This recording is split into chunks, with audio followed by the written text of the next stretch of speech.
It was Corrie ten Boom who said, if the devil can't make us bad, he'll just make us busy.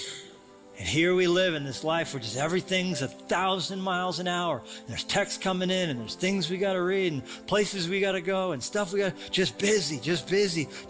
And we've accepted that this is just how it has to be. But God says, no, there's something you can choose to do, and you can choose to stop. And I would say, if you're like me, the things you're busy doing are good things. They're not bad things. It's not like you're out foolishly using your time. You're probably busy with children and work and school and being married and business. The job that you have is probably consuming you, like it is for most of us. I believe most of our problems, not all of them, but most of our problems, are either caused or made worse because we're moving too fast for too long. You see, busyness has become our business. Chaos has become our medication. But we've made work our God. God has become work. And busyness has become our badge of honor. And that's not what Jesus modeled for us. In Matthew chapter 11, verse 28, it says, "Come to me, all who are weary and burdened, and I will give you rest." Do you think that's a promise or a suggestion? It's a promise. So if I said, come to me right now and I will give you $10, I just made a promise that I have to deliver on, right? But Jesus says, come to me. Let me be the first option when you find yourself exhausted and tired. Come to me first, because I really am the one who can give you rest. I will give you this rest if you want it. He says that he often withdrew to lonely places, a place where you can disconnect, a place where your cell phone doesn't work, a place where literally it's you and God.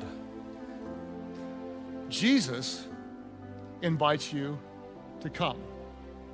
He invites you to come to him if you're worn out, if you're overwhelmed, if you're burdened, and he will give you something that many of you have not experienced in a long time. He will give you a heavenly rest. Tired, worn out, burned out on religion, Jesus says, come to me. Get away with me and you'll recover your life. I'll show you how to take a real rest. Then Jesus says this, he says, walk with me, not run, but walk with me and work with me. Do it at my pace. Watch how I do it. Learn, I love this phrase, learn the unforced rhythms of grace. I won't lay anything heavy or ill-fitting on you.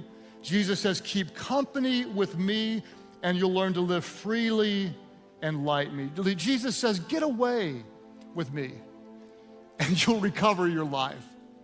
Walk with me. Watch how I walk. Watch how I love. Watch how I live and walk with me. Don't just believe what Jesus believed. Do that, but also live the way Jesus lived. Some of you say, well, you don't understand, preacher boy, like I got a full-time job. You're just a pastor. You just work on Sundays. I got a full-time job or whatever. I don't have time. I literally can't get it all done. I can't slow down. There's too much moving. And I want to say very respectfully to you that you have time for what you choose to have time for. You do. You have time. You have time for what you choose to have time for. And if I can get up in your business just a little bit, the solution is not more time. The solution is more of what matters most. Is more of what matters most. And the reason why most of us don't have time for what matters is because we're mindlessly spending our life on what doesn't matter. Now, when people say, for example, I would read the Bible, but I'm just so busy I don't have time. Or, I know I should spend more time in prayer, but I just don't have time. I don't have time. Think about what you're saying. You're saying to the God of this universe, the Creator, you're saying to the Sovereign of this universe, our Sustainer, you're saying to this God who is our judge. You don't have time for him? Who is the source of every single thing you have, who desires an intimate relationship with him. It takes time. The most powerful, awesome thing in my life today, second to nothing, is getting on my face before him and talking to him and listening and sensing his spirit and my spirit being in oneness with each other, and knowing that no matter what I ask, I'm not going to be disappointed. No matter what I ask, he's not going to get upset. No matter what I ask, God is more than sufficient and adequate to meet this hunger within me that he's placed there. He has placed within all of our hearts a hunger. The problem is that when a person doesn't understand what's going on, they think if I had this and her and him and that, I'd be satisfied. Only God can satisfy the human life. And you know, I could say that 10,000 times and people would hear it and walk right away trying to fulfill this place for intimacy with something else. It doesn't work. It takes time. Let me ask you this. What's more important than your personal relationship with him? And think about this. All of us have certain people we like to talk to, right? There's certain people you like to talk to and certain people you like to listen to. Think about this. We have the privilege of listening to holy God. He makes it very clear. He will show you the truth about himself. Listen, he will show you the truth about himself through his word, but he will also show you the truth about himself in life.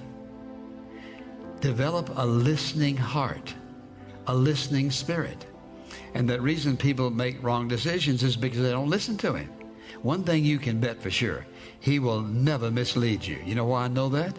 Because he is a God of purity, righteousness, and truthfulness. He cannot deceive. He cannot mislead. He cannot do anything that would be a contradiction to who he is. This very God is living on the inside of you in the person of the Holy Spirit. He's there. Why? Because it is his spirit that speaks to our spirit. It is his life connecting to our life. You say, well, but I'm not worthy of all that.